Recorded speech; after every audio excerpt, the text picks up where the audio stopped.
Assalomu alaykum. Qibray tumani axborot kutubxona markazida kitobxonlik haftaligining bugun so'nggi kuni. So'nggi kuni munosabati bilan 46-davlat maktabgacha ta'lim tashkiloti bilan hamkorlikda Men sevgan ertak qahramon ertaklar olamiga sayohat shiori ostida tadbirimizni boshladik. Assalomu alaykum aziz davramiz qatnashchilari va kitobsevar, bilimga chanqoq bolajonlar. Qibray tumani axborot kutubxona markazi va Qibray tumani maktabgacha va maktab ta'limi hamkorligida kitobxonlik haftaligi doirasida o'tkazilayotgan Men sevgan ertak qahramoni hamda ertaklar olamiga sayohat nomli tadbirimizni ochiq deb e'lon qilaman.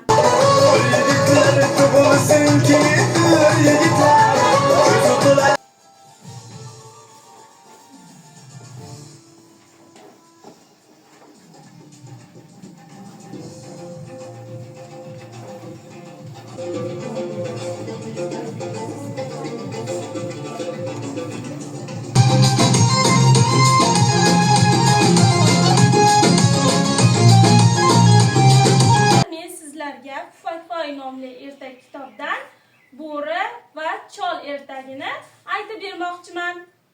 Yerimizda tog'lar bor, daryolar bor, bog'lar bor. So'l tomoni paxtazor, o'ng tomoni bug'doyzor.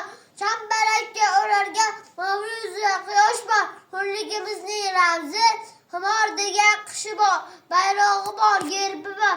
Sevar O'zbekiston. Mahayni kuylarimiz jonajon O'zbekiston.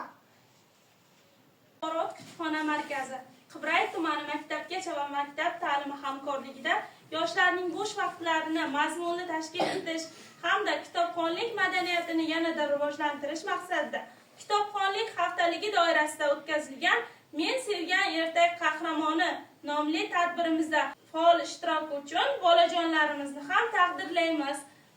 Islomova Xadicha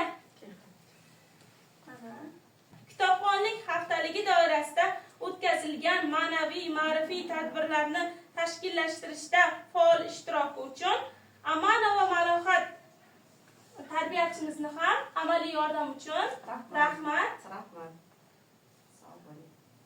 Sizga kitob ham sovg'a qilamiz. Mana bugun biz Qibray tumani axborot kutubxona markazi bilan 46-maktabgacha ta'lim tashkiloti Men sevgan ertak qahramon mavzusida tadbir o'tkazdik. Bizning tadbirimiz juda ham yaxshi saviyada, ko'tarinki ruhda o'tkazildi.